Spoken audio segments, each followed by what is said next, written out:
This is Daily Blast Live. We're talking about what you're talking about. Real, honest, entertaining, live. DBL starts right now.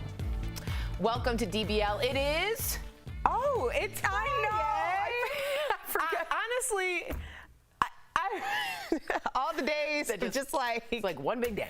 I was like, what day is it, Tori? And I Tell was us. like, it is going to be Friday, but I don't do it as well as you. Well, here we go. Okay. Here we are. All right. It's Friday, May 15th. We finally figured that out. I'm Tori here with Erica. How you feeling?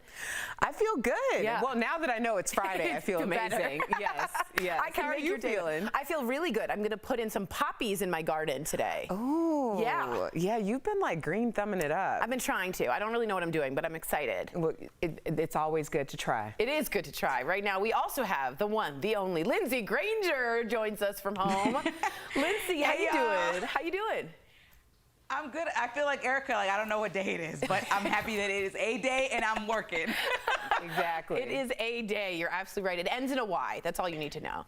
All right, let's get to these stories. Is some more coronavirus relief money heading your way? We all need to hear about this. Well, the House is now voting today on a $3 trillion package that includes new stimulus payments of up to $6,000 for families. The bill is expected to pass the House, but it is not likely to be taken up by the Senate. So more money is not likely right now. Meantime, some bad news for restaurants.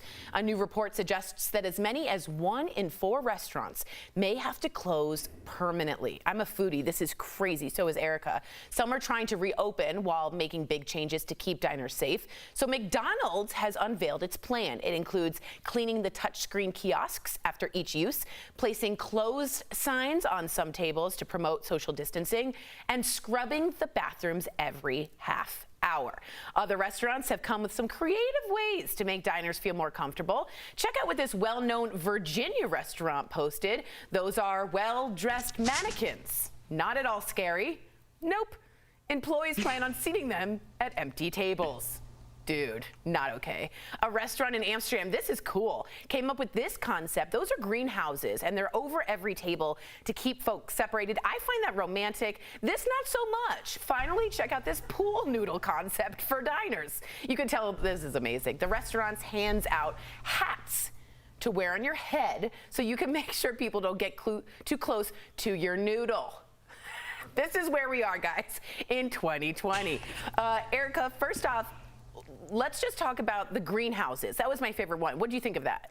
I mean, that's an amazing concept, but let's be realistic. This is not for the average person, right, or the average owner of a restaurant, especially when we're talking about mom and pops. In order to build an infrastructure like this after they've been shut down for months is really asking a whole lot. But in terms of stimulus packages or more money going out to American citizens, and I went on a rant about this yesterday because I think it's just that important. People need to think about securing their bags as it stands right now. That means to get as much cash flow into your pockets as possible because we don't know how long this is going to last. So that's the reason why I was reaching out to people who are hesitant to get assistance, because we don't know how long we're going to have to ride this out, and you need to make sure that you're thinking long term and not just the hope. The hope is important, but the strategy is going to be key as well. Always listen to Cobb. Lindsay, would you dine with mannequins? The mannequins was the worst one. Just say this table is out of service. Nobody's gonna be irate and run up to the table and say, I'm still sitting here. I just think, like Erica was saying, who has the money to put up greenhouses and buy mannequins for their restaurant? And what about all the mom and pop shops that I like? I like really small restaurants, hole in the walls. You can't go to those. They're not putting up they barely have space for people to fit in there. Yeah. How are they gonna put up tents in there? Yeah, interesting. Let us know how you feel about the package, the stimulus package, and if you're willing to dine, maybe just takeout, or maybe we open some streets and have it more outdoor spaces. Let us know. Well, speaking of restaurants, check out this viral video from Japan. Oh, God.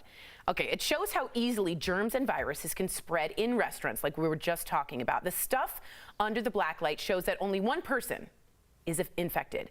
But look how fast. You can see how quickly and how far it can spread. The germs get on everything that person touches and even ends up on people's faces. Lindsay, does this make you think twice about staying in longer?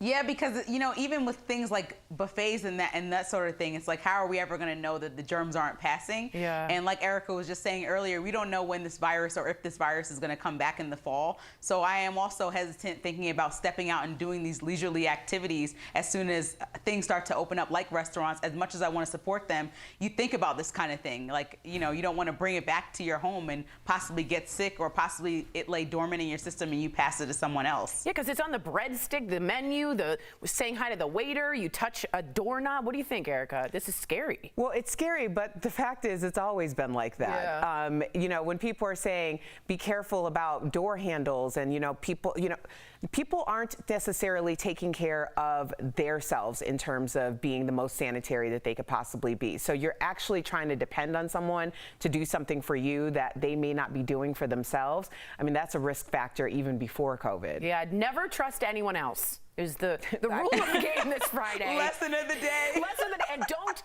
dine with mannequins. By the way, that's in at Little Washington, one of my favorite restaurants. I don't know what's going on.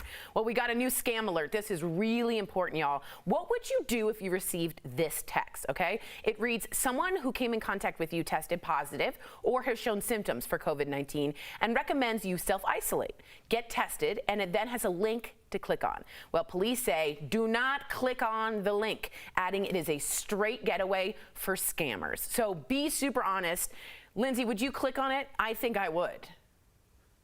No, I wouldn't, because there's so many different scammers. I mean, I've even seen people call from a number that looks like Chase Bank and, go out of their way. And people who are doing this at this time, when everybody's confused and struggling and has a lot of information that's wrong, it's really messed up. It takes a different type of idiot to do something like this. So, it's just very annoying. I told you guys about the guy who was selling things, in my building, and they were trying to catch him for double the price. I just think people are acting really silly right now by doing anything like this. All right, so pass the word around. This is a scam. It's a text message.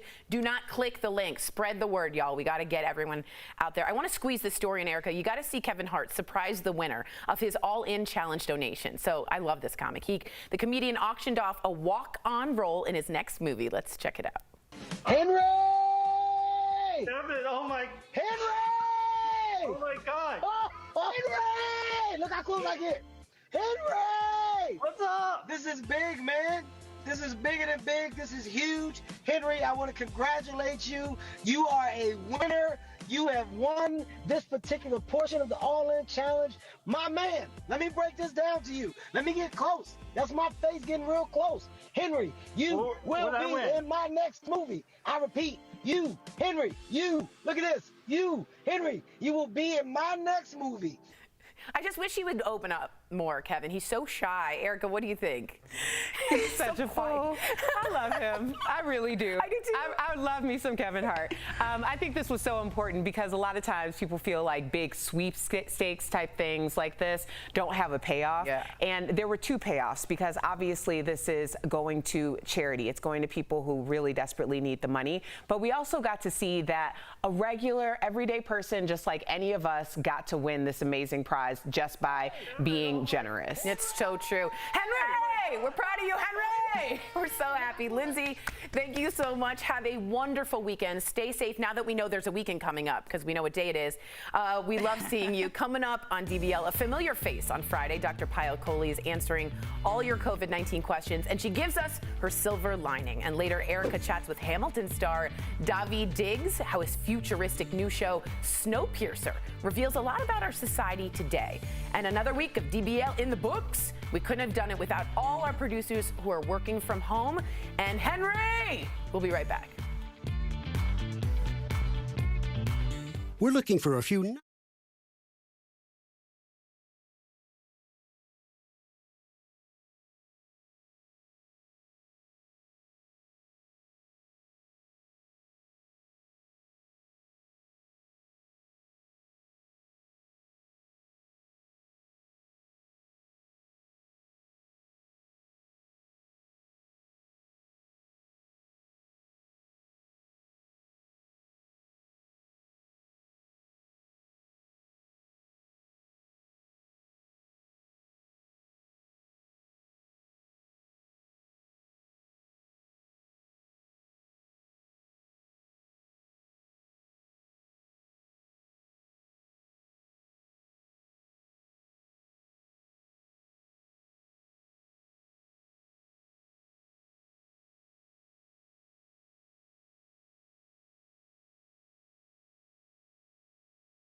Welcome back to DBL. We're all about facts, not fear. I'm out of breath.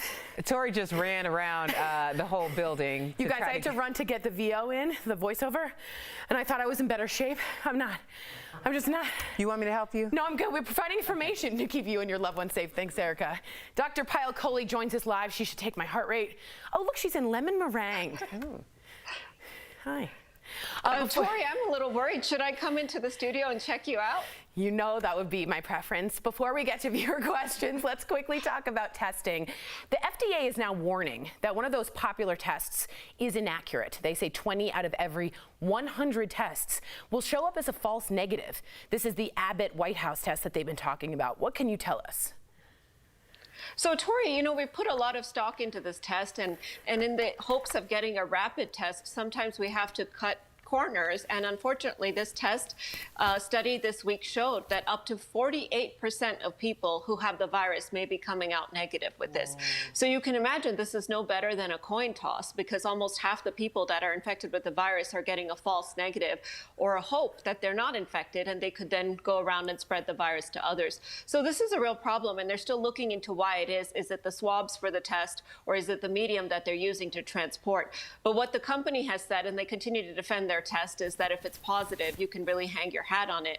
But if it's negative, you may need a second test. But overall, this has me a little bit worried, because we've made a lot of decisions based on these tests, and if half of them are wrong, then that's going to, you know, affect what we do. Yeah, that's well, yeah, that is super alarming, but I'm sure that you're going to keep us up to date on what the developments are. But let's get to some viewer comments, because Trevor asked, excuse me. We're all doing well here. I keep hearing about how this winter could be the worst in modern history. Does Dr. Coley agree? And if so, is there anything we can do to prepare?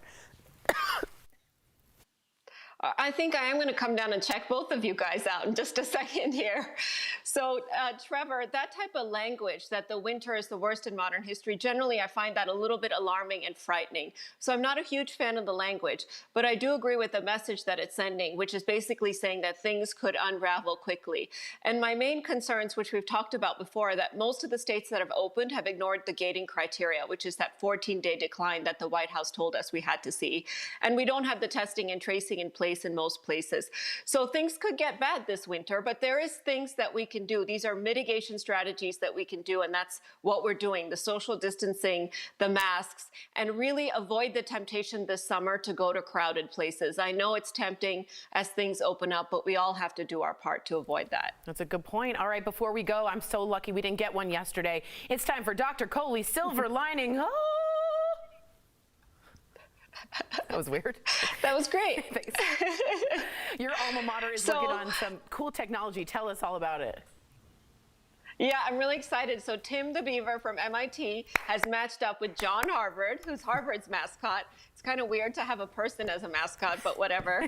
And they've come up with this really cool technology. And this is basically a little sensor that's either embedded into a mask, or you can add to your own homemade mask, that lights up the mask when it detects the coronavirus. Whoa. So it's actually like having a test all the time. So you're wearing this mask and you go out, and it takes about an hour for it to light up, and it lights up an hour later and tells you that you're positive for the virus. And so, and the mask and the sensor are stable on the shelf for several months. Wow. And this technology has also already been tested in measles and flu, and so we know that it works. So if it works for this, this could be a real game changer, because we could give these masks to everybody, and then we would know before somebody comes into a grocery store or doctor's office or anything if they're positive. Wow. So really a good silver lining from Tim the Beaver. Good for Tim the Beaver. And you, I think those are your alma maters, MIT and Harvard. You should really beef up your resume, Doc. You should really work on that. I'm just kidding. Unbelievable silver lining. Thank you. And of course, Dr. Coley will be back next week. So if you have a question about coronavirus you want answered, write us on social media. You can also email info@dailyblastlive.com. There's no panic, just prevention and precaution and some lemon meringue. We'll be right back. Broken air conditioner?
Welcome back to DBL. Daveed Diggs, who played Thomas Jefferson in the hit Broadway musical Hamilton, stars in an all-new show. Snowpiercer follows Daveed's character, a working-class passenger confined to the last safe place on Earth, a forever-moving train.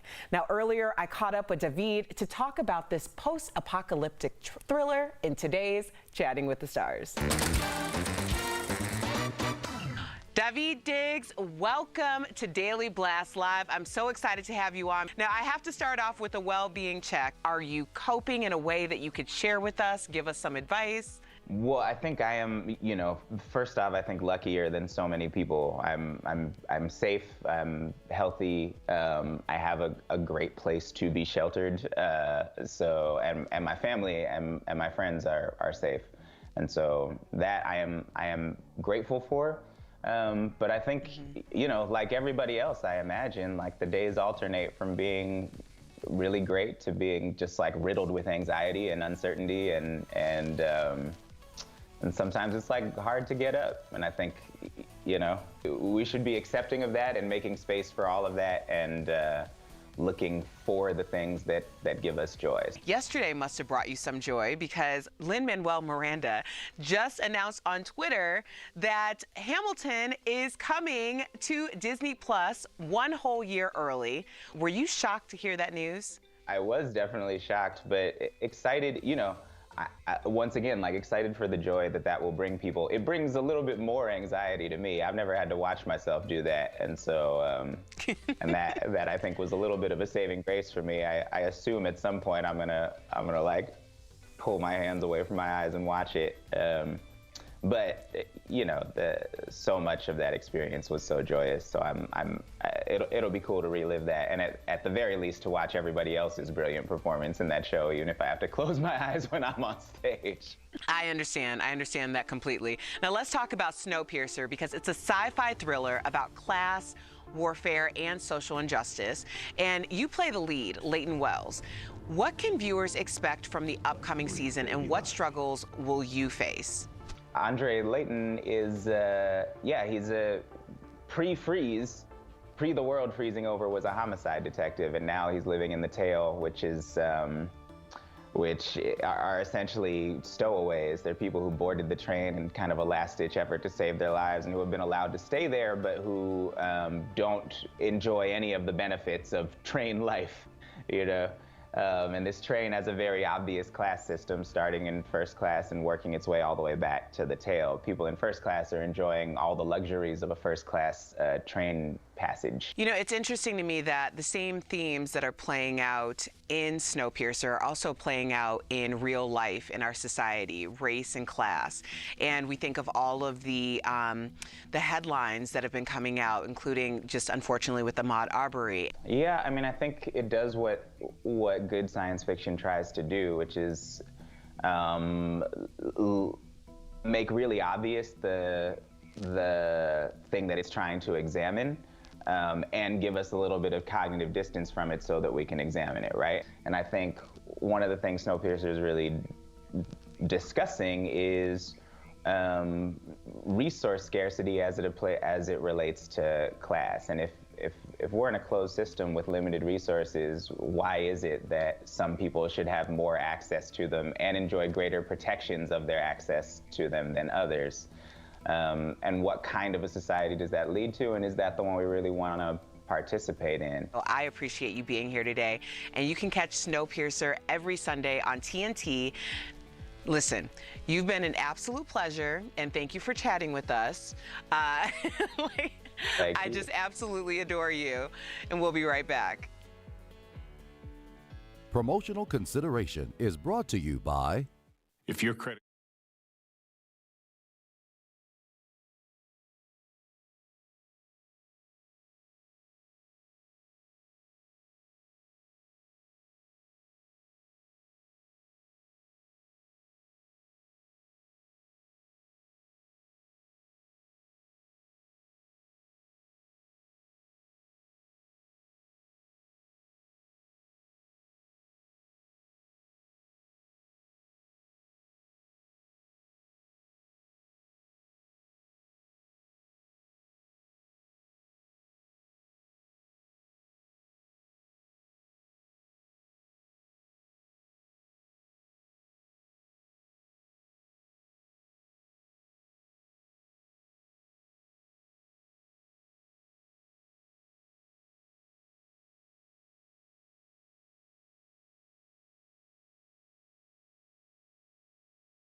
A lot of us have had to cancel or postpone, right, our summer travel plans because of the coronavirus, leaving many to wonder when will it be safe to fly again. Well, we're chatting about it in today's DBL Drive, sponsored by who, y'all? Car Shield. Yay! 2 people. Right now, the biggest concern is inside the plane. Say you touch a potentially contaminated object like a seatbelt or a tray, then you touch your face, you could get the virus. You also have to think about other passengers on the plane, and keeping your distance is crucial. So bottom line, experts say it is still best to avoid all unnecessary air travel until one of 2 things happen: a vaccine is developed or the virus stops actively circulating. When it comes to travel, for peace of mind, get an auto protection plan with Car Shield. Car Shield protects their members from the high cost of auto repairs. Call 1-800-505-9619. I desperately want to go home for my mom's birthday in June, but she's super immunocompromised, and I don't think I can risk it. I just don't think I can do it. We just had the same conversation about my mom's birthday in July, because generally we spend about a week there, right? In order to like hang out with the family. It's a lot to think about. Sacrifice. That's exactly right. All right, guys. DBL is always new. We'll see you Monday, same time, same place, same place. Have a great weekend. Now that we know it's a weekend. Bye, guys.